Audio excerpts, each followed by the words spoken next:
Seems like Mac Jones is getting hard benched.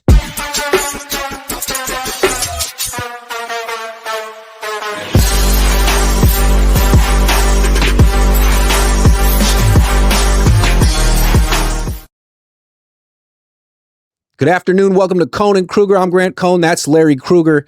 And it seems like we're at the crossroads of the 49ers season when they feel it is the right time to bring back Brock Purdy and Ricky Pearsall. At the same time, the 49ers have kind of changed the discourse on the season by doing nothing at the deadline and rolling over against the Rams. They kind of opened the door for fans and analysts to look ahead to the offseason because they told us they don't really expect to win the Super Bowl this year. They're trying to make a nice little run and have a respectable season, maybe make a playoff berth, and maybe they will. But they're looking at 2026, so we're looking at 2026. And they got this quarterback controversy. I don't know if they want it.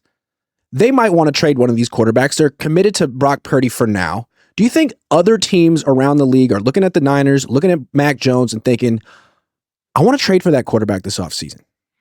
Yes, I do. And I understand people, he's good in this system doesn't mean he's going to be good in other systems. Yeah, but he's also this decision doesn't get made in a vacuum. If anything, I think NFL teams are looking around and they all study the trends. Baker Mayfield, Reclamation Project. Sam Darnold, Reclamation Project. Daniel Jones, Reclamation Project. Mac Jones, Reclamation Project. I think, there's plenty of evidence around if you are of the belief that Mac Jones is going to have a whole second act somewhere else, or third act or fourth act, I guess. So this would be his third team. Next act would be his fourth act in the pros. But I mean, I don't think that the belief with personnel people is Mac Jones is just good for Kyle and he won't be good anywhere else. I think there's reasons he wasn't good after that first year in New England, and it's mostly Matt Patricia and terrible weapons and terrible surrounding cast. Then he's backing up Lawrence. This is the first shot he's got. Look what he's got. Look what he's done so far. 13 touchdowns for Mac Jones, 6 interceptions. The guy completed 85% this week, 69% last week. He's playing well. Yeah, I mean, it seems to me, why wouldn't he fit other systems? I mean, he was not so successful in New England and Jacksonville, but those teams were just lacking talent. They didn't have offensive coordinators who were good or playmakers. So he's finally on a team that's competent and he's playing well. Like, why would a lot of teams run this system? A lot of teams have playmakers. And you see what Sam Darnold's doing after having a year with the 49ers. I feel like a lot of teams could look at Mac and say, he could be our Sam Darnold. And I think what's nice about Mac Jones, he doesn't cost you $50 million a year. He costs you probably $30 million a year. And I mean, I'm going to name some teams right now that probably would be interested in Mac Jones. How about the Minnesota Vikings if it doesn't work out with J.J. McCarthy this year? I mean, they have way too much talent to waste it on J.J. McCarthy development. So that's one team. The Miami Dolphins. I mean, Tua stinks. The Bengals, if Burrow forces his way out of there. The Cardinals would definitely like him. I don't know if the Niners would like him to go there. There's plenty of teams that could benefit from having Mac Jones. And like the biggest knock against him is that he isn't mobile. Well, neither was Tom Brady. And I'm not saying Mac Jones is Tom Brady, but if you can avoid sacks, avoid injuries, and get the ball out of your hands, then mobility is kind of overrated. I think durability is much more important, and he has that. At least it seems he does. Well, not only that, he's one of the most accurate quarterbacks we've seen.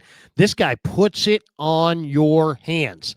I mean, there was a play in this game where he had a free runner coming off his right side, and he had the receiver open on the right side, and the guy had like 3 steps towards him, Grant. I mean, the defender was no more than 2 steps away from keyholing Jones, and he stared right down at it and threw right through the guy and it was a really condensed flick of a throw, and he put it right on the hands. I think it was CMC, right on the hands. And I looked at Todd Husak, who was sitting next to me, and I'm like, dude, that is impressive accuracy. And he agreed. He's a guy who played quarterback in college and briefly in the NFL. Mac Jones's accuracy is not, I don't think it's not like, oh, he's pretty accurate.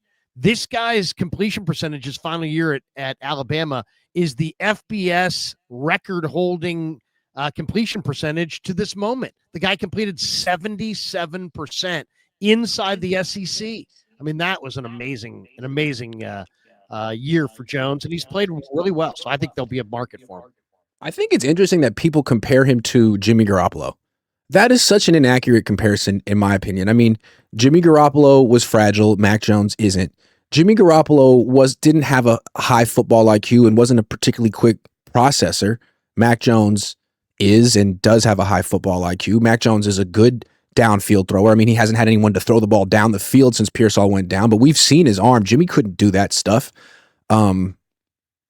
I think, you know who Mac Jones reminds me of? All the quarterbacks Kyle Shanahan has coached.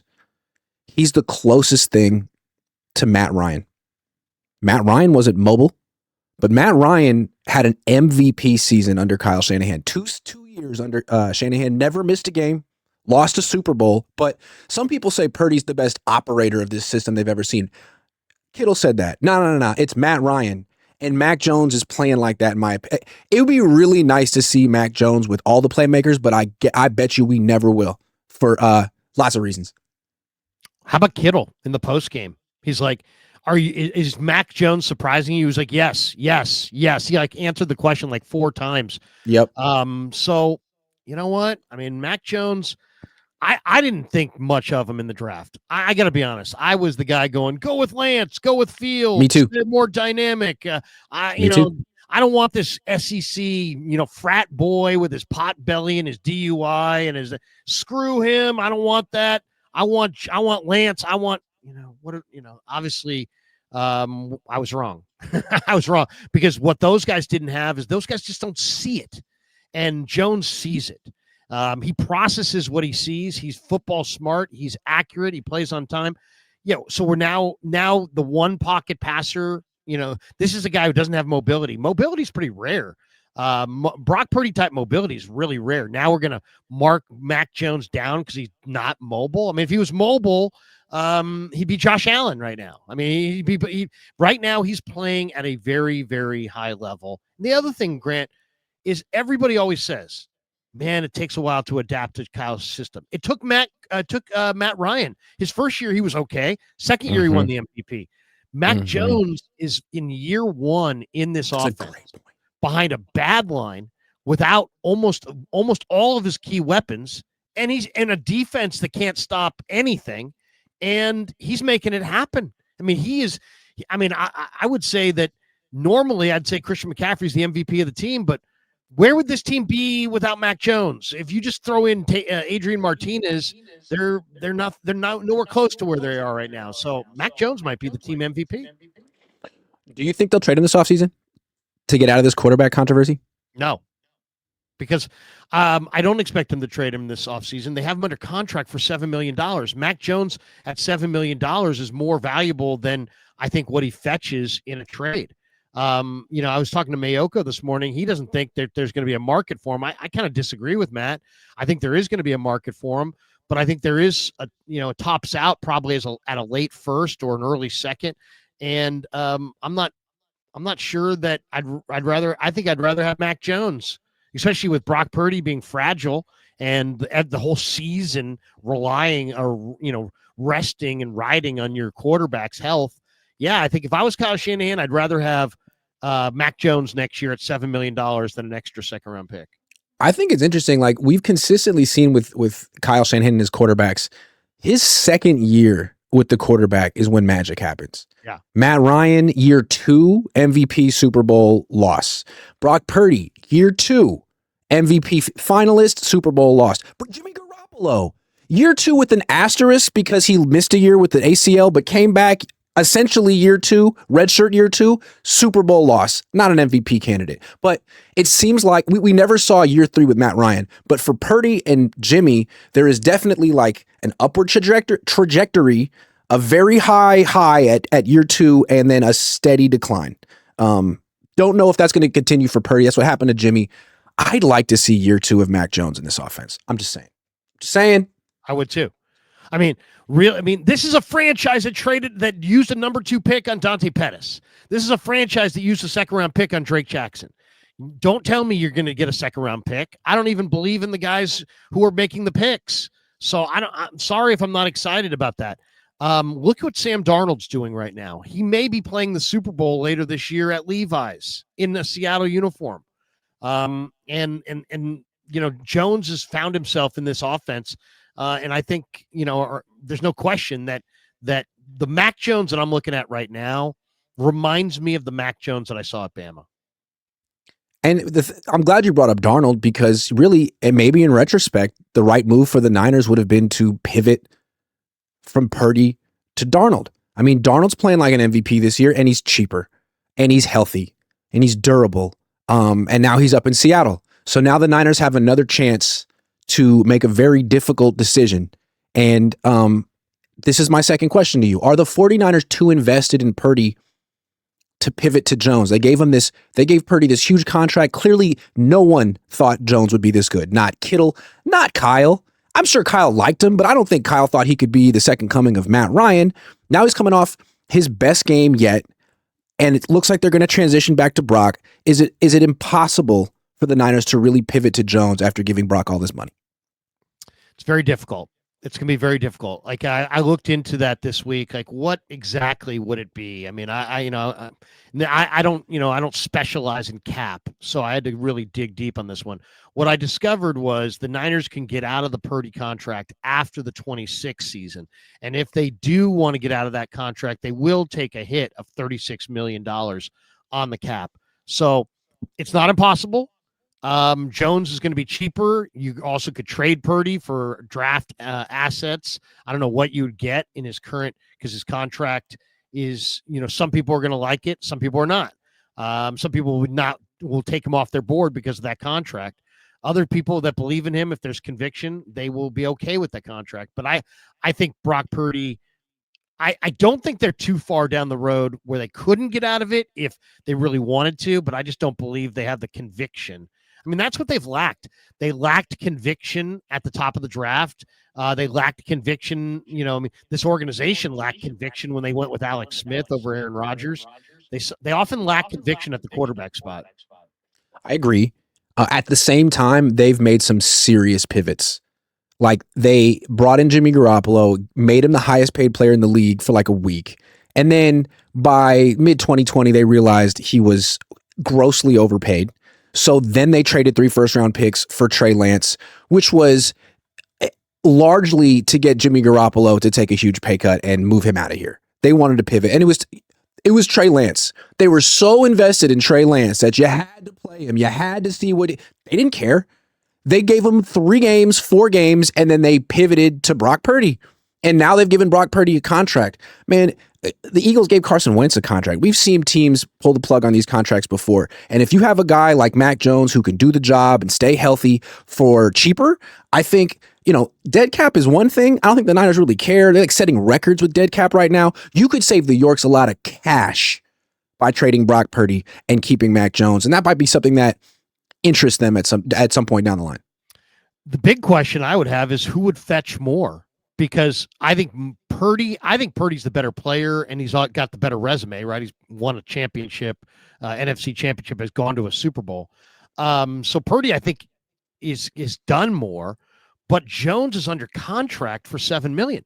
So if you make the trade for Jones, you don't just get Mac Jones and a potential franchise quarterback. You also get a 1-year looky-loo at $7 million, where if he doesn't look good, you get down the road. There's no commitment, and if he does look good, you sign him to a long-term extension for a reasonable amount. So, and then on the other hand, you got Purdy, who's making a big amount of money, $53 million a year, and that amount of money in his contract could make him more difficult to trade. So I'll say this: there's people that don't think Jones has got a big market. I bet you he's got a bigger market than Purdy. I bet you he has a bigger market than Purdy as well, because it's going to be hard to convince a team to take that contract coming off the last 2 seasons that Purdy's had. 2023 was a long time ago. 2024 wasn't good, no matter what people will say and what QBR he had. It wasn't good. And then this year, it's not good or bad. He's just injured, and it's a frightening injury because the Niners have already said whether or not he plays again, he's not going to be 100% healthy. It's a lingering injury typically, and he's so dependent on mobility that you wonder if 90% Brock Purdy is a good starting quarterback in the league. So I think Mac, on the other hand, he's healthy. He's playing really well. And I think a lot of teams feel like we have a similar system. We might even have better playmakers. Mac would fit right in. Could you imagine, by the way, if the 49ers parted ways with Mac Jones? Let's say Mac whispered to Kyle and John, hey, man, I gave you a hell of a year. How about this? You send me somewhere. And they said, okay, we're gonna do right by you. So we're gonna send you somewhere. Let's just say the Niners got a second-round pick coming back. And let's just say we get to next July, and Brock Purdy's like playing really good. And then all of a sudden he's like, the toe again. Then what? Because now you've moved off your quarterback for a second round pick. You're still paying your franchise quarterback, and now it's a second year in a row he's got a crushing turf toe pain, injury. And we all know about the frustration of the delicate nature of the whole injury, and it's a recurring thing. I mean, Joe Burrow had surgery, Brock Purdy didn't. So Joe Burrow might make it back faster from the surgery than Brock Purdy makes it back from not having the surgery. I'm not saying he should have had the surgery and they blew that. I'm just saying, we don't know if he doesn't get the surgery and he just rests. What if it comes back? You can't. Is Jed going to be cool with the 25 and 26 being washed away because of your handpicked quarterbacks got turf toe and you don't, what I mean? It's like, how many years of this regime can go south and be blamed on the quarterback? And Jimmy's ACL, this, that, it's like, how many lost seasons can you have to a quarterback before Shanahan just goes, you know what? I think I'm going to, or, York goes, hey, you know what, Shanahan, I'm going in a different direction. I mean, what about just this week? Like, I think it's so interesting. The Niners are trying so hard to curate their season and have it go according to their plan. And it seems like this is the week they want to bring back Purdy. I mean, Kyle said it after the game. He's like, he absolutely could have played against the Rams. We just didn't want him to be in that situation, whatever that means. So this week you bring him back against Arizona, kind of as a soft launch. You're going to beat Arizona, right? You can't lose to Arizona, right? Yeah, well, what if it's just a repeat of week 4 where he's not ready to play? He could do practice. He passed all your preliminary hoops, but when he's out there, not only is he not really mobile, but the ball's sailing on him and his toe doesn't feel good. And when he gets hit one time, it hurts again. Like, what if you give away a game to Arizona that you should win just because you're messing around with the quarterback position, making a switch you don't have to make? I mean, God forbid you lose to Arizona doing something unnecessary. It's pretty odd, too, that you're a week after your quarterback completes 85% of his passes, you're rushing to get your other guy back out there? Yep. Who's rushing who? I mean, it sounds to me like Brock Purdy doesn't want to lose the starting job and thinks Mac Jones might be taking it away from him. So he's like, I got to get back out there. And the Niners are just like, we'll defer to Brock. Whenever he's ready to go, we're ready to have him, so on and so forth. I mean, it sounds like good decision-making, but is it? I don't know. I mean, if Brock doesn't come back now, when is he going to come back? Because it's hard. It's hard to bench Mac Jones after he completed 85% of his passes. It's really hard to bench Mac Jones after a win. And they're going to beat Arizona most likely. And then they're going to beat Carolina most likely. And then they're going to beat Cleveland most likely. And then they're going to beat Tennessee most likely. So whoever the quarterback is, as long as they're somewhat healthy, this team should win the next 4 games. So Brock needs to come back right now. Otherwise, Mac's going to win the next 4 games most likely. Well, here's the thing. I don't look at that quite the same as you. I did at the beginning of the year, but I mean, after I watched, CJ Stroud, who looked like S against Seattle, carve up the Niners, it kind of was an eye-opener that if you can't rush the quarterback and you don't have a lot to move the quarterback, then the Jacoby Brissett's, the Cam Wards, the Daniel Joneses, the Caleb Williamses, they all can beat you. That's true. So That's a good point. I'm a little nervous at. I hear what you're saying. No, you're right. Actually, I think that's a mature way to look at it. That with this defense, the way it is, you can't just chalk up anything as a win. You're right. No. Nothing's an automatic win. Not when CJ Stroud throwing to rookies behind a crappy line beats you. Then everything, all bets are off. That being said, I think they should beat the crap out of the Cardinals next week. No excuse. I don't care that Bosa and Warner aren't there. Beat the freaking hell out of the Cardinals. That's what your job is. Well, here's the thing about that, though. I agree. I mean, if you look at last week's game, Cardinals lost by 22. They only had one sack of Darnold. Now he only dropped back to pass 12 times. That was incredible. Seattle ran it down their throat. 46 runs for almost 200 yards. So maybe the Niners are like, hey, we'll just run it and run it and run it and run it. But the Niner offensive line is going to beat the Cardinal defensive line where they have Calais Campbell and Josh Walter Nolan. I would say I'll bet you anything that the Cardinal defensive line beats the Niner offensive line in this game. When Walter Nolan is whooping Jake Brendel repeatedly, just remember that he could have been on the 49ers. Corey Coleman says, what are your thoughts on the Seahawks and Rams matchup this weekend? Go Hawks. What do you think? Where is it? Is it in LA? Hey, where are they playing that game? I don't know. The Rams are going to be wearing black unis. I saw that. I think the Rams are a little bit of a cut above the Seahawks. I like the Seahawks, but I think the Rams are a little bit of a cut. It's going to be in LA. Yeah, I like the Rams. It's going to be in LA. I'm picking the Seahawks. The Seahawks are like incredibly good on the road under Mike McDonald. I can't explain it. They're a hell of a team. But he's a good coach. Well, there's no question he's a good defense. And I think their defense is a lot better than the Rams' defense. I think the Niners kind of exploited the Rams. Showed some weaknesses in that defense. The one thing I would say about that is look how well Stafford is playing right now. He's great. He's so good. Who's playing better than him? That's the question. No one. He's looking absolutely spectacular. Think about this game that we just saw. This season, I should say. He's completing 70% of his passes. 25 touchdowns, 2 picks, 7-2 record, 117.5 passer rating. He's only 5. How about this for a weird stat? This is how bad his days in Detroit were. He's 500.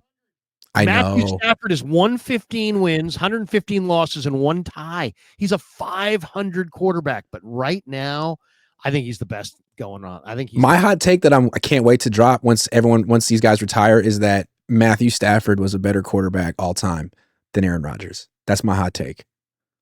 Well, guess what? If Stafford wins the Super Bowl at Levi's this year, he'll have one more ring.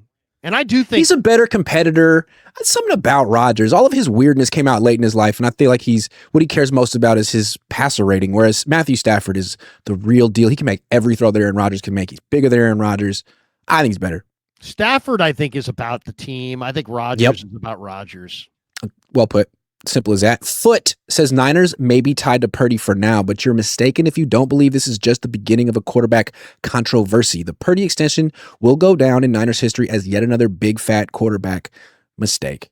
I love how the Niners always fall backwards into the right quarterback. It's like, you're the guy. Here's a bunch of money. Actually, it's this backup that we just had and we didn't even know about. Well, at least we have a guy. No one cares. Here's the thing about this contract. And that's going back to DeBerg. DeBerg was going to be the guy, but then it was Joe. Exactly. And no one gives a shit that you gave Brock Purdy $265 if Mac Jones is legit. And that's the same reason why no one got fired for the Trey Lance debacle, because Brock Purdy was legit.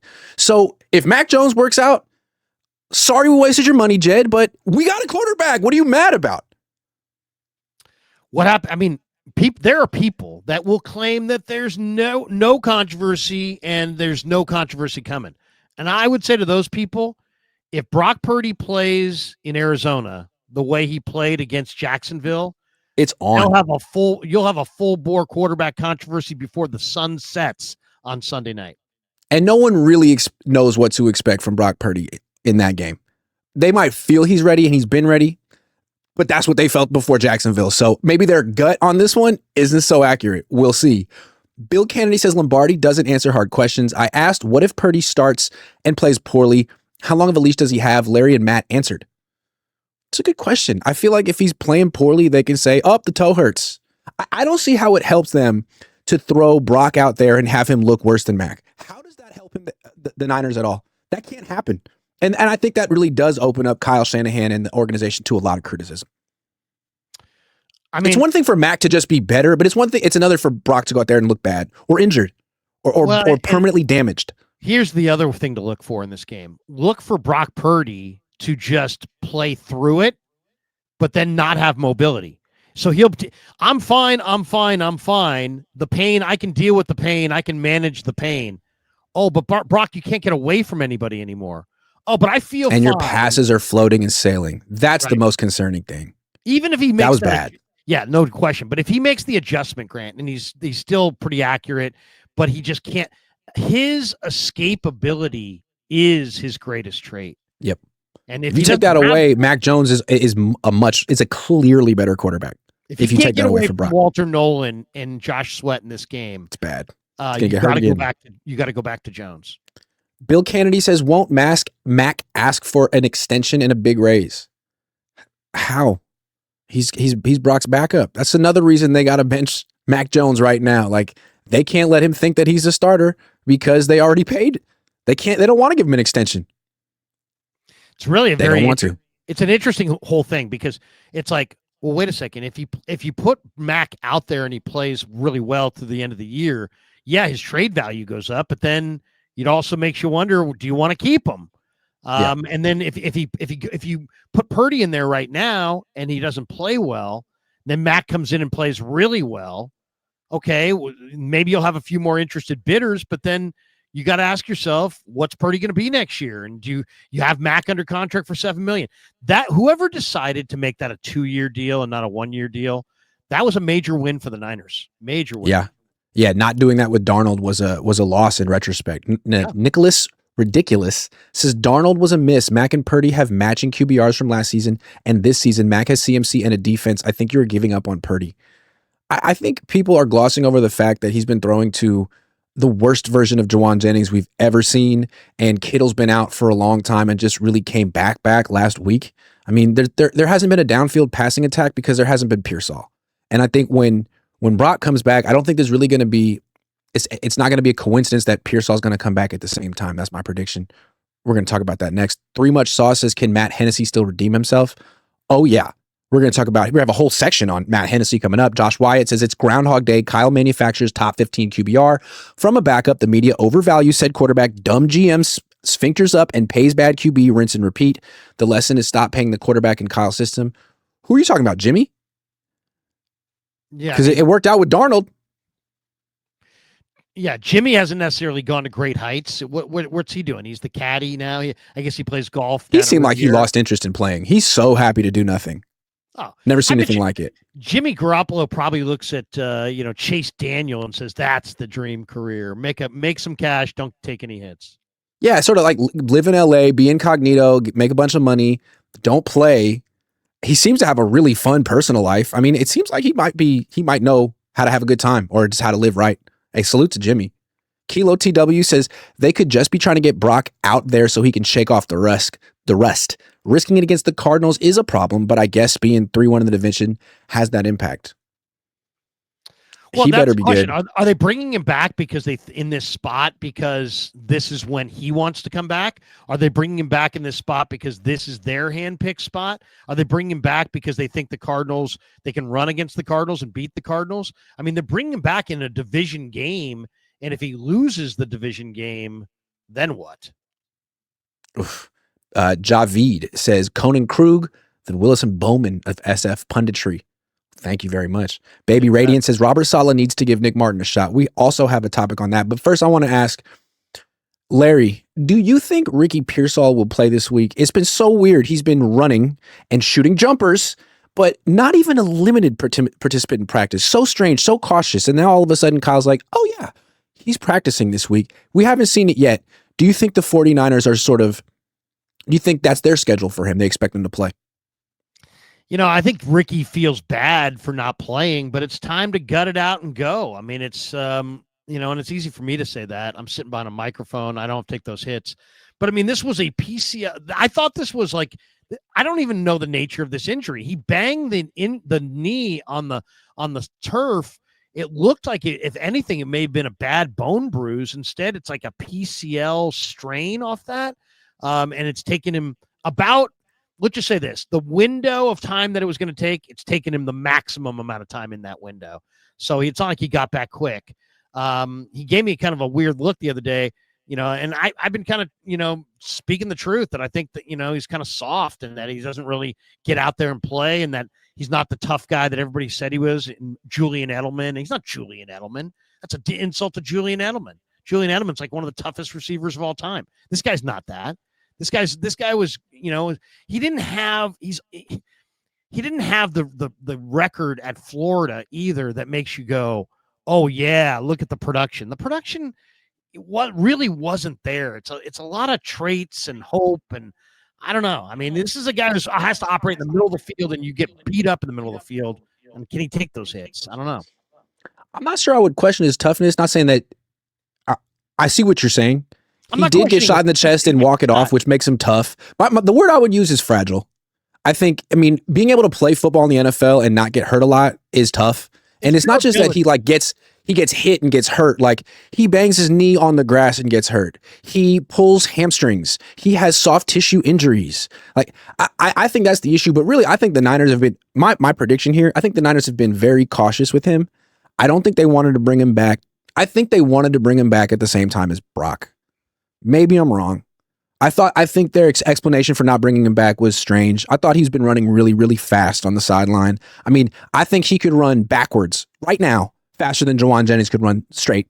So I don't really buy the whole GPS thing. I don't really understand what they're trying to do, but I do understand that when he plays, the offense is way better because he's explosive. He stretches the field. And if he comes back this week and Purdy plays, Purdy's going to look good. Unless Purdy's like hurt like he was against Jacksonville, Purdy's going to look good and the offense is going to look good because this guy is way better than every other wide receiver on the team. Not way better, way better. That's how I feel. So we'll see if he can do it, but I think he can. Go look at the 40 times of the Niner receivers. They're the slowest receiving core of all time. Ricky's the only guy in there who runs sub 4.5. I mean, Watkins never plays. Sky Moore never plays. If you look at the receivers the Niners put on the field, it's the slowest group of receivers in the whole freaking league. They need the big playability of Ricky Pearsall because they don't challenge down the field at all. And you can blame it on Mac Jones if you want, but you know what? I don't see a receiver that gets deep or a line that can block so that you can connect with that receiver deep. I mean, when Mac had Ricky Pearsall week 2 and week 3, I thought we saw elements of Mac Jones' game that we haven't seen since then, like the long passes down the field toward the sideline. There was one against the Cardinals where he hit Ricky Pearsall in the face mask as Ricky Pearsall was like tumbling out of bounds. It was a gorgeous pass. And I'm not saying Brock can't throw down the field because he does, but it's those like from the pocket to the sideline, 25, 35 yards down the field. I mean, we haven't seen that in such a long time on the 49ers. And yeah, I mean, that's what Ricky Pearsall brings to this offense. And I think, conspiracy theory, tinfoil hat, I just don't think the Niners really wanted people to see the full capabilities of Mac Jones while Brock Purdy's working through a toe injury. I mean, it just creates a quarterback controversy that, frankly, they don't want. They don't want it. Yeah, I mean, well, it's odd though. Then if they don't want it, I mean, I think Purdy's better, but he's not better if he's not healthy. And so why would you bring him back? He better be healthy because if he's not healthy, he won't be better than Jones. If he's not better than Jones, all those fans, they don't care about Shanahan or his plan or Lynch or his plan or me or you. They care about their team and they have their own plan. So you can sit there, not you, but people can sit there and say, there's no controversy. The fans will decide for themselves if there's a controversy. And you don't control the situation, and the Niners don't either. So I do find it odd. I would have, if I were the Niners, I would have held Purdy back through the bye week, make sure he's healthy, and then spot him at the end of the year and let him play in the playoffs. And at that point, a healthy Purdy, I think you got a great chance of playing well. But if he's not healthy, that means he can't drive the ball down the field. He's not as accurate, and he can't escape. That guy's not as good as Mac Jones. And if he doesn't play as well as Mac Jones, the fans are going to say, you know what? You got a controversy, whether you like it or not. How about this? Funny things happen in life. A lot of unpredictable stuff's been happening this season. Let's say Purdy comes back, but he re-aggravates the toe again. And that's it. And Jones comes in and wins the Super Bowl. Let's say it's his job. It's his job. Not only is it his job, no doubt, he's getting an extension, and you got to trade Purdy. And with Purdy coming off a second re-aggravation, can you trade him? Like, can you move the contract if you get him injured again? It could get weird. That's a good problem to have, but the Niners probably have thought this through, and they got to be careful here because there's a world where this Purdy contract becomes completely unmovable. Totally. I think that would be something else. But if Jones stepped back in and they won the Super Bowl, why? Because their defense is super mid. But if it happened, I mean, you saw Philly last night. They can't score. You saw Green Bay last night. That's exactly what I'm saying. It's like, who can't the Niners beat? The Rams? They literally beat the Rams. Right. Beat them. They can't beat Seattle. Oh, they beat them. Yeah. Yeah. So, I mean, can they? And not only that, I think they can beat every one of those teams on the road. Yeah. I don't think that's a big deal. So Niners in some ways play better on the road. Doesn't mean they're better than those teams, but they can beat those teams. We've seen them do it. They can beat them. No team is head and shoulders better than anyone this year. It's the ultimate year of parity. It would be an amazing story if Jones led them there. But, the other thing is what's the rest of the team going to look like? Is IU coming back? Is Ricky going to stay healthy? You got 2 starting caliber running backs. You got a pretty damn good tight end. You got a great left tackle. I mean, it's not like he's out there by himself. He's got some talent. All right, let's pause. We'll get back to our show. We're going to talk about Nick Martin and Robert Saleh in a minute. But I want to acknowledge today's sponsor, Brunt. Larry knows what I'm talking about. He has these shoes. These are my Brunt boots. Larry has some too. And look, I'm not a work boot kind of guy. I admire people who wear work boots. I think people who wear work boots are like the coolest, toughest looking people in the world. And I'd like to have some. And I never felt cool enough to buy them, but Brunt hooked me up. I guess they felt like I was in the club. And now you see me at Leave. I wear them. They're nice. They're comfortable. They're already broken in. They're the most approachable work boot I've ever had. Now I'm always going to have some Brunts in the collection. You got some Brunts. I love them. You like them? Yeah, I went with the all black, kind of the slip on, and it's nice. It's nice. I've worn them a few times. They're very comfortable. Great with jeans. Kind of you can wear them. They can be kind of dressy. It can be kind of cash. Though I kind of like yours. When I saw yours, I was like, I think I chose the wrong ones. I think I'd like the brown. I like the brown. It looks really good. It's kind of nice. Look, with temps dropping and the holidays coming up, it's time to treat yourself or the hardworking man in your life to real comfort. Skip the throwaway gifts and get them something built to last. Brunt Workwear. Our listeners get $10 off their entire order with code CONE at checkout. That's bruntworkwear.com and use code COHN. Order today and let them know you heard it here on the show. Larry, who is the hardworking man in your life? Kev. I would say Kev. My he son, certainly is, man. That kid works. Grinder, man. He's a grinder, man. All right, I got a question for you. Okay, no, not what. Will Nick Martin ever play linebacker for the 49ers, or is it over for Nick? I almost fell off my chair earlier today. I was streaming with Mayoko, and he said that he doesn't see Nick Martin cracking the Niners lineup for the next 3 years. Okay, that's cool. I like that. I couldn't believe it. And I'm sitting there going, what is going on here? Is he a quarterback? What does he have to learn? The entire West Coast offense? What's going on? Something. I mean, first of all, Fred Warner's out for the year. Yeah. D. Winters, do we need to review what exactly D. Winters is doing? They benched him for Jason Pinnock on third downs. I think they should have. D. Winters has given up 5 touchdowns allowed, most in the NFL. 51 catches allowed, most in the NFL. 3 penalties, tied for the most in the NFL. 368 receiving yards, that's 7th most in the NFL. 118.2 passer rating when targeted. 50.6 coverage grade isn't very good. He falls off tackles. He doesn't wrap. He hits with his shoulder and never wraps. I mean, other than that, what? This guy is like awesome, and Nick Martin can't get on the field. But forget D. Winters. Luke Gifford can't stay within. I mean, I'm probably standing closer to where you're sitting right now than Luke Gifford is to a receiver. He can't hang within 5 to 7 yards of a receiver. He cannot mirror a receiver. He's like that moment, like it's like needle drop, pause. You probably wondered how I ended up in this situation. I thought I was just signing up to play special teams, and here I am getting the opportunity of a lifetime, and they're killing me. Dude, I mean, sorry, Luke. Something's got to give. Either whoever made the third round picks got to go, or you got to get Nick Martin out there on the field. And not only that, you have no athletes off the edge to rush the passer. You can't put a sub package out there and run this guy who had like 7 or 8 sacks at Oklahoma State at the quarterback. I mean, to me, not utilizing Nick Martin's athleticism, strength, and power is got to be one of the biggest fails of the year so far.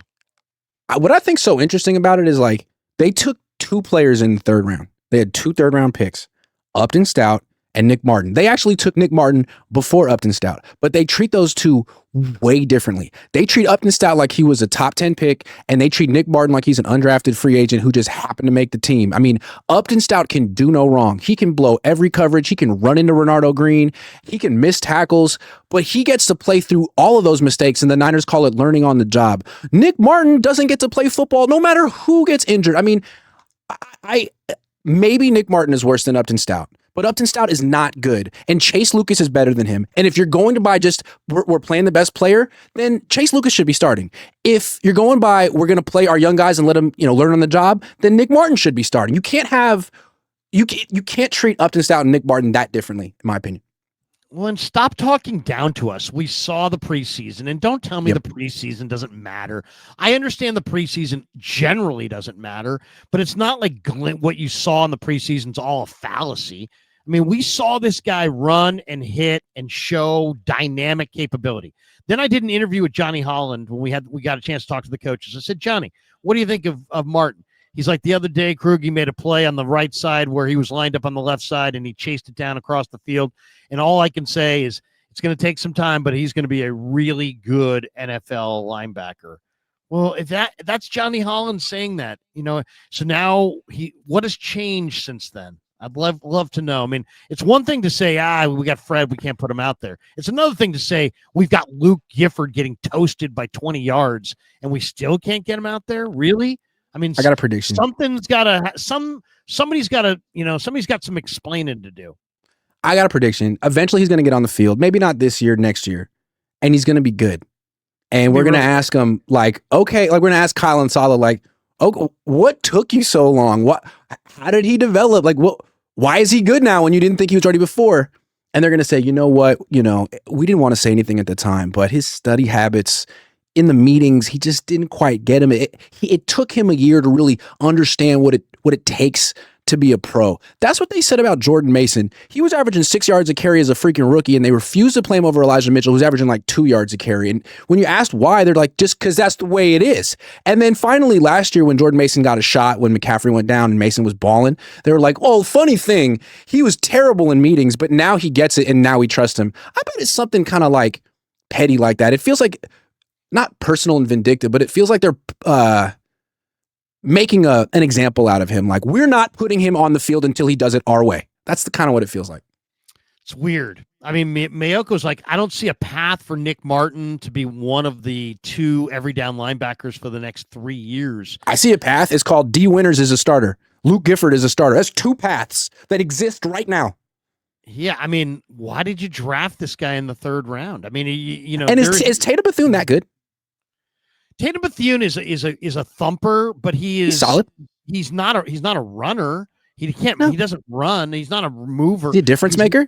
He's a first and second down run defender, and that he probably has to come off the field on 3rd downs in any kind of coverage situation. So is he starting on a really good defense? Maybe. I don't know. I mean, I like Tatum Bethune. Don't get me wrong. He's making nice production, good production, but he's a run defender. He shows up at the ball. But if you make this guy play pass coverage, you're going to be able to roast him and toast him. And I as far as Martin goes, I mean, what's going on? I mean, I need to know what's going on here, because this guy did it. I mean, this guy ran 4.5, had 26 reps at 225, and had 140 tackles in college. He's strong enough. He's fast enough. He's productive enough. There should have been absolutely no doubt that this guy should have been a plug and play day 1 starter.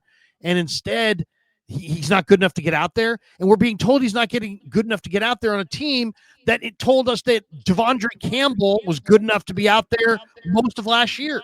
That's really, really a good point. And look, so we're talking about third round picks the Niners have used and what they get out of them. They love Upton Stout, but he hasn't really shown much yet. They seem to not like Nick Martin. They're giving up on him immediately. And they've had a history of giving up on third round picks immediately. Ty Davis Price, Trey Sermon. Maybe they're just not good at drafting in round 3, which brings us to Jalen Phillips. The Eagles traded a third round pick for Jalen Phillips. That's not a lot. That's not a lot. It's a third round pick. You drafted Jake Moody in round 3, Cam Latu. I mean, you don't really value that round that highly. And yet you didn't trade for Jalen Phillips. God knows why. He was really good in his debut with the Eagles against the Packers. What do you think of people who say Jalen Phillips wouldn't have saved this defense? Yeah, I mean, there's just an awful lot of people stumbling over their own legs and feet to compliment the Niners on not doing much at the deadline. And it's like, listen, sycophants, they're not going to be your best friend. Okay, so just stop trying. Okay, you're never getting the invite to Kyle and John's house. You're not going to be happening. your buddy. They're not going to ever like you or want to be around you. So just why bother? Just quit. Just quit. The bottom line is, we were told that no one player could help a defense. Jalen Phillips against Green Bay last night, 8 pressures, 19.4 pressure rate, 7 hurries, 6 tackles, 2 quarterback hits, a forced fumble, a fumble recovery, stuffed Jacobs on 4th and 1. But he can't help you. And by the way, if you offered your third, Jalen Phillips would be a Niner, because the Dolphins would have taken the Niners third over the Eagles third all day, every day, 7 days a week. Because they know they would have gambled that the Eagles were going to be better and that the Niner pick would be higher. But the Niners didn't want to move that pick because they obviously didn't believe that they had much, legs in this year. I mean, there's a lot of, hey, nobody believes in us, most notably yourselves. No, it's us against the world. Nobody believes in us. Most of the people that don't believe in you are inside the building. It just seems to me they're going to say they say they want to hold on to their picks. Picks are precious. There's a reason. I think they want to stop spending a lot of money on players who they didn't draft. They want to stop spending on the Javon Hargraves and the Leonard Floyds and the Devondre Campbells and the Travarius Wards. I think they're out of that market. They're out of that business. They've spent all their money on their own guys, Brock Purdy, Brandon Ayuk, and Jalen Phillips. It's just a big investment. And this team feels like they've invested enough in football for this year. They also got soccer teams to invest in. Stop being greedy. And if you bring in Jalen Phillips and spend all that money, yes, it increases your Super Bowl odds, but does it guarantee a Super Bowl? Obviously not. So it just comes down to how much do the Yorks want to win a Super Bowl. And I think by doing nothing, that's an indicator that it's not, something that they need to do this year.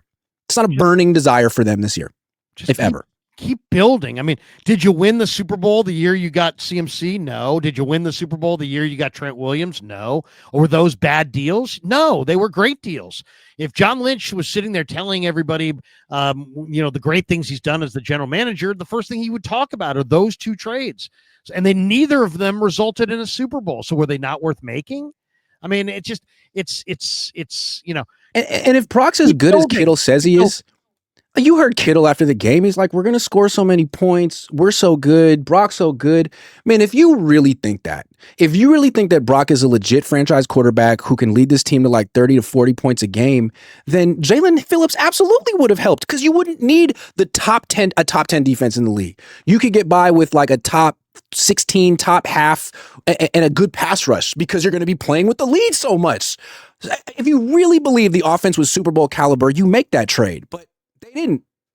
Well, the real reason you make that trade, in my opinion, is that you look at what you've done in the secondary. You've got young safeties, young corners, tons of youth back there. How are you going to develop those guys? I mean, did anybody else watch the 4th quarter of this game? Stafford roasted the Niners secondary. Every time they had a motion, guys were just lost. He got them turned around to the point where in the 4th quarter, these guys were arguing with each other. They're pointing fingers at each other. They're losing confidence in one another. They're losing confidence in themselves. When you have young DBs and you have no pass rush up front, it's just a matter of time before they lose confidence. And once you don't have confidence, you've got nothing. So to me, they needed to make an addition of some kind up front to protect their draft capital investment on the back end, which is significant. And they didn't do it. So now we're going to find out how these young DBs develop. And like, you didn't have to trade for Jalen Phillips. There's other guys out there like Draymond Jones. But I think if you had traded for someone at the deadline that day after Mykel Williams had gotten injured, because you traded for Keon White before Mykel Williams got injured, losing Mykel Williams was a big blow, considering who's already out. If you made a trade, you tell not just your fans, but your team, we believe in you. You're 6-3. You're fighting like hell. Yeah, you lost 2 Hall of Famers, but you know what? You got something. There is something special with this group, and we're investing. It's your year. That's the message you send to the locker room. I think that message does something for players. And if you do nothing, you send the opposite message, which is, I know you guys are 6-3 and you fought really hard for this and we appreciate it, but you're not going anywhere. And we know that. We're not as good as our record. So sorry, we sort of have our eyes on 2026, but go get them. Who's the best pass rusher on their line right now? It's probably Keon White and Cleveland Farrell, and they just showed up the other day, outside of Huff, of course. Huff is the guy. But I mean, outside of Huff, there are other pass rushers. Keon White, it's like, one guy's not going to make a difference. Really? You traded for Keon White? He had the only shot. He's important. He's their second best pass rusher right now, Keon White. Cleveland Farrell and Keon White combined had more pressures than everybody not named Huff on the entire team. So, I mean, it's like these are guys that you just got off the street. You didn't need necessarily Trey Hendrickson, but you did need somebody, and you got nobody. And so now it's a matter of what can you do? Robert Saleh in this last game blitzed 54% of the time. That's more than the Niners have blitzed in the last 9 years. They've never blitzed that much. Why? Because they've got if you blitz, you give defined reads, and you got one less guy in coverage, so on and so forth. So it's not a smart thing to do. But if you don't have any rush up front in a rush and cover league, you're just surefire death. So he blitzed 54% of the time, and Stafford crushed the blitz, threw for multiple touchdowns, almost 200 yards, completed like 75% against it. That won't be the case every week, but man, I mean, that's where they're at. They have to blitz to get any pressure at all. Yeah, it's ridiculous. And again, if Kittle's right, and let's say he articulated how the team feels, like, look, Max done well, but there's a reason we're only scoring 21 points a game, and he's kind of part of the reason. And when Brock comes back and Ricky comes back, like, you're going to see this offense go to another level and reach its full potential. And he really said they're going to score a ton of points, and that's how they're going to win games. If that's how you feel, like you're going to be scoring 30 to 40 points a game and playing with leads, and you don't need Fred Warner. All you need on defense is a pass rush, because you're going to be playing with the freaking lead, and you don't have the pass rush. If you brought in Jalen Phillips, you have Huff, Phillips, and Keon White. That's a pass rush. It's not the best one, but it's a good one, and you can win that way. But right now, as currently constituted, it really doesn't matter how many points the Niners are going to score in a playoff game. They can't stop anyone. They can't stop. Would put up 30 on them. The one thing that, old defensive coach I worked with in the Canadian League used to say to me, and this guy worked in the NFL for years, he's like, don't ever forget this. The NFL is a rush and cover game on defense in that order. It's not a cover and rush game. It's a rush and cover game. You have to have the rush. You got to build your rush first and then make sure you have good coverage behind it. But you don't build your coverage and then have no rush, because then, there's no such thing. No one can cover for 4 seconds. You could have Deion Sanders and Eric Wright, who are maybe the greatest corners in Niner history. You could have them out there right now in their prime, and they would get roasted with this rush. Okay, so this occurred to me. No moves at the deadline. The defense really needed something. We were talking about a month ago, Robert Saleh was doing such a great job, and the Niners defense was like top 5. And now it's really a terrible defense. And he has all these excuses, and we understand why. I mean, we've seen what Robert Saleh can do, but at the same time, I think the odds of him becoming a head coach off of this season with the numbers this Niners defense are going to ultimately produce are pretty low. So I don't know if the Niners thought it through. I'm sure if their eyes are on 2026, they clearly want Saleh to be here for 2026. He'd love to be a head coach now. So, I mean, he's probably pissed, but the Niners probably thinking, hey, one silver lining is that you're going to be here next year when we expect to contend. Cross your mind? I mean, I think he's probably going to have to, he's a terrific coach, but I still think, there's only 32 of these jobs and there's a lot of candidates out there. And I bet you, he's looking at a 2 or 3 year run before he gets a head coaching job, just because, it's not like he's Robert Saleh and he's got 4 rings, Nope. He doesn't. He's a good young defensive coordinator who probably got a raw deal in New York, and he's showing in San Francisco that he can deal with, rebuilding this thing, but it's not rebuilt yet. And they're not going to have a big defensive finish, that's for sure, with no rush up front. I just want to me, the only thing I don't like about the way they're going about this is, like, be more urgent. Like, you're not getting good safety play, and your safeties are getting roasted. And CJ Gardner-Johnson, who has been a really good player in this league for a number of years, was sitting out in free agency and on practice squads for weeks. And the Niners never made a play for him. This guy was great in Detroit. He was great in Philly. They won. He's basically won almost everywhere he's been. He can play slot corner, free safety, strong safety, corner. I mean, the guy can literally do it all in the secondary. But no, he runs a little hot. He's not our kind of guy. He's a damn good football player. And it's like, if you're looking for choir boys, it's going to take a long time to build this thing up. All right, last topic, and then we'll get to the prize picks and the super chats. We're 10 games into this season. There's the players the Niners thought they needed to play and the players the Niners really do need to play. And we've all gotten a really good look at these guys now. It's way past training camp. Let's name some players that we think the Niners should bench, who deserve to be benched simply because there's someone better at their position on the bench. I would definitely bench Brendel. To me, I mean, he gave up 8. He made 8 tackles this week. The week prior, Dexter Lawrence made 1. Brendel, I know some people, he's a top 10 center. You know what? Liars use stats and stats lie. And I can find any stat that tells any story I want to tell, including that one. So my eyes tell me Brendel, give me an example. 49ers, 4th and 1, game on the line. Do they run it up the gut behind Brendel? No. They ran wide and couldn't get a first down because Luke Farrell couldn't hold his block against Agent Zero, Byron Young, and so McCaffrey got stuffed. And who ripped it? Baldy. And you know what he said? He's like, dude, you can't run wide in this league. You got to run in the A-gap. And the reason they didn't run in the A-gap is because they don't believe in their interior. And if you don't believe in your interior, why should I? So Brendel out. And either Hennessy or Nugent in.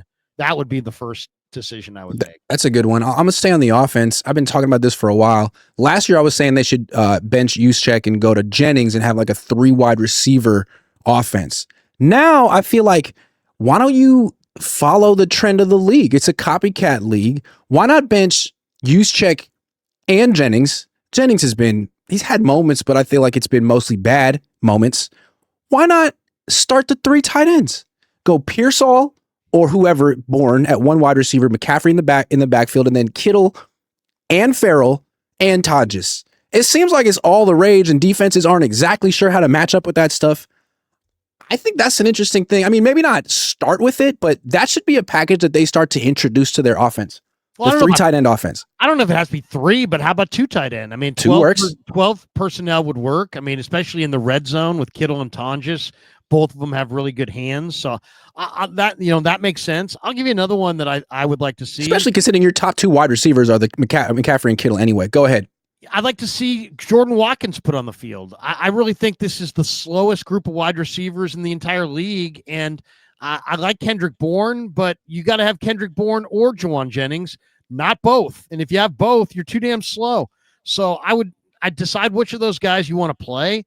And put Jordan Watkins out there and throw the ball down the field and get the ball in this guy's hands. He's got 4.37 speed, and you're not utilizing him, and he's polished and ready to contribute. And he's sitting there in the corner of your locker room, and you're not using him. So I absolutely would use him.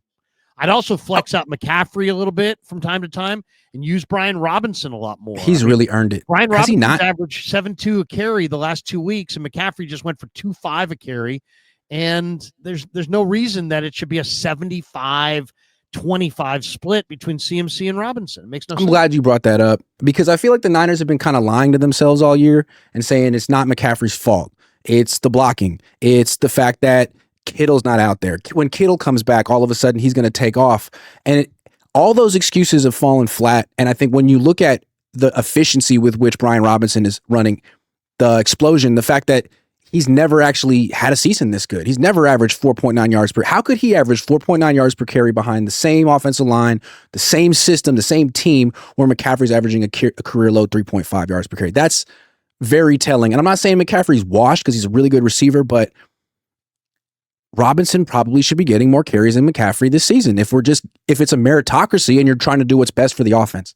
Yeah, I mean, I got all the moves that I would make as well. I mean, I would definitely want to see C.J. West and Sebastian Valdez over Kevin Givens. I don't think Givens has given you much. He doesn't stand in against the run. He doesn't have the same speed as a pass rusher. He's a better rusher than he is a run defender. But I think Valdez probably could give you as much or more. I think West is probably stronger against the run. I got one. Upton Stout. Look, he's not getting better. He might have a bright future. But again, if Nick Martin can't play because Curtis Robinson is better than him, then how about playing Chase Lucas? He's only been good in every situation he's been put in. I would even think about starting him next to Lenore and then moving him into the slot and bringing in Renardo Green as the number 3 corner in nickel sets, because the Rams were not scared of Renardo Green at all in this last game. They went after him a lot. I'd like to see Chase Lucas on the freaking field. What more does he have to do? Yeah, I mean, he's played well in a limited sample size for sure. I'll give you another one that I like. I want to see Marquise Siegel. I mean, to me, Marquise Siegel is better than Jair. Jair is a box safety. He's a strong safety who plays in the box. But so is Mustafa. And I think so's Pinnock, really. I think Pinnock's better closer to the line of scrimmage. But Siegel's got corner ability. Siegel's got coverage ability. Yes, he's young. Yes, he's going to make some mistakes. The long-term tandem, if it's on the roster, is Mustafa and Siegel. And so I would go with those two guys. All right, a little break from the content to tell you about our friends over at Sleeper. This 49er football season is presented on the Krug Show by Sleeper, the fastest growing fantasy platform in the world. It's a one-stop shop. You get blazing fast news, real-time stats, group chat, season-long leagues, and of course, Sleeper picks for daily fantasy. Use promo code Larry, Larry, and Sleeper will match your first deposit up to $100. Links in the description. Terms and conditions do apply. Let's take some super chats. Call it a day. Bill Kennedy says Purdy is never going to be 100% healthy. Well, I hope he is. I hope he is. Hope that's not Noah true. says Jones elevates players elevate Purdy. Ooh, taking sides, huh? Okay, well, they're one team, okay? And they're best friends. Do you ever see, I'm going to ask you a question. Do you ever see Purdy and Mac interact at practice? No. You never do, right? No. They walk right by each other like they don't even see each other. Like they're not on the field together. That's my observation. No, Mac? and like Adrian Martinez is talking to both of them. He's friends with, you can see he's friends with both of them. Mac loves him, Purdy loves him, but the other two don't talk to each other. Yeah. I think they have a very professional relationship, but I don't think they're buddies. I mean, they're not the same kind of guy. They want the same job. Like Mac's saying the right things. You don't think he wants Purdy's job? He absolutely does. Of course he does. Of course. Supposed to. Yeah. Lino Loya says, why didn't the Niners trade Jennings at the deadline? He hasn't stepped up when needed, but Bourne can put us on his back week 5. That's been very strange. I think Bourne's better than Jennings this season, but the Niners disagree. I don't know. I think Jennings is a very powerful personality, and when he's got a good attitude, he's a real positive. But when he's got a bad attitude, he's a real negative. And I think that what you're seeing Jones understand that that JJ's mood is a big part of the vibe in the room. And I think he's looking for JJ because he wants to avoid JJ blow-ups and stank eye. These passes should be going to other guys, but they're going to JJ in the red zone. That's true. JJ's got this new contract and his incentives, and they want him to be happy, and they don't want him to be unhappy. I think everybody tiptoes around Jennings. It's true. Meanwhile, Kendrick's just happy to be here. He'll be dancing whether he gets the ball or not. He's happy. Yeah, it makes sense. That's a good point. You got wisdom, Larry. Well, Christopher? Jennings, well, let's be honest. Think about us. Jennings you go up to Bourne, everybody's smiling at his locker. You go up to Jennings when he's talking, everybody's like, because he so how you feeling, Juwan? Yeah, exactly. What's he going to say? Is he going to bite my head off? Is he going to, is he pissed? Is he hostile? Is he mad? Is he, That's true. Christopher says, with no Super Bowls to show lately, I've been wondering where the Niners would be if they had committed to developing Trey Lance for a couple of years. You know what? I'm more interested to see what they would be if they had drafted Mac Jones, because I don't think they could have developed Trey Lance. I don't know what Trey Lance is doing right now, but it seems like Mac Jones is good. Mac Jones does make you wonder. Makes they you wonder. Just drafted Mac Jones because they had a better team. You know, Trey Lance wasn't ready for the team that they had. No. Mac Jones was ready for the team that they had. You know, they might have won the Super Bowl. I mean, they messed around with Jimmy Garoppolo in 2021. That could have been Mac Jones. He went to the Pro Bowl as a rookie on a worse team. Just saying. Shady Luke says, but Grant, the Eagles have good D linemen. Jalix Hunt, Nolan Smith, Jordan Davis, Moro Ojomo, Jalen Carter. He balled out, but the Niners and Eagles defenses are different. That's true. I'm just saying good players generally make defenses better. Is that fair to say? I think that's pretty accurate. Because a lot of people are like, what's the point? It's pointless. Like, because you need good players, because you don't have enough good players. And if you had another good player, that would help. Keep gathering, keep building, keep adding good players. I mean, it's a wild concept. This year, next year, I mean, just all day, every day. Kim says, yeah, I was going to say, all you have to do is just don't go for a guy who's a free agent. Make sure you get a guy who's under contract. If you do that, you're fine. I mean, and with your draft history, it might be nice to trade someone for a player that you know is good, as opposed to someone who, might be the next Nick Martin. All day, every day. Kim says, Larry, Mac, or Brock, keep it 100. This and next year. Mac or Brock? I mean, I would go with Brock Purdy, because I think Brock Purdy is got that mobility. But right now, I would go with Mac Jones, because Brock Purdy's turf toe is sapping him of arm strength, accuracy, and mobility. And without those traits, Mac's better, clearly. Yeah, we got to see 100% healthy, 100% recovered from this toe injury, Brock Purdy, before we see what he's going to be in the future. Fish and Chip says, regime change is required. Goodbye, Yorks. Yeah, good luck with that. Although they did sell off 10% of the team this year. Maybe another 10% next year. Who knows? Alex Toussaint says, should we look into drafting Gazebo Jenkins? That's not idea. No idea. Did I say something? Did he get me to say something? Fish and Chip says 9 years. Gazebo is 9 years too long for a 500 coach, period. 9 years is too long for a 500 coach. He's not 500. Yeah. He's over 9 years. How long did his dad get in Denver? 13. 13? Oof. I think so. Boxing Fan Times 4 says, imagine if they went BPA and ran 12 or 13 personnel with Kittle and Warren. Oh my God. It was, here's a philosophy for drafting. Don't worry about positions. Draft greatness. Draft a great player. Why is it that Detroit is Detroit and they're finally good? They drafted a lot of really good players. They brought John Dorsey in as a consultant, and their general manager has drafted great players. Aiden Hutchinson, great. Sewell, great. Jahmyr Gibbs, great. Brian Branch, great. Amon-Ra St. Brown, great. When you draft great players and you also have great coaches, you win. You win. Jono says, can we get the Arizona tacos? You missed New York. I got a chopped fucking cheese in New York. I went to Harlem, and people were like, yeah, but what about the tacos in New York? I guess I got to do tacos and burritos when I go on the road. I got it. Fair enough. I will do Arizona tacos. They're supposed to be good, but I don't really know about them.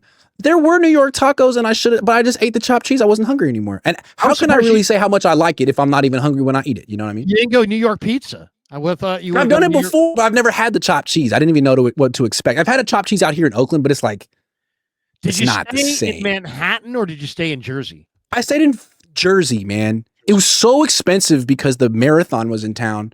So I stayed at like the Newark Airport Hilton. Really nice. Super nice.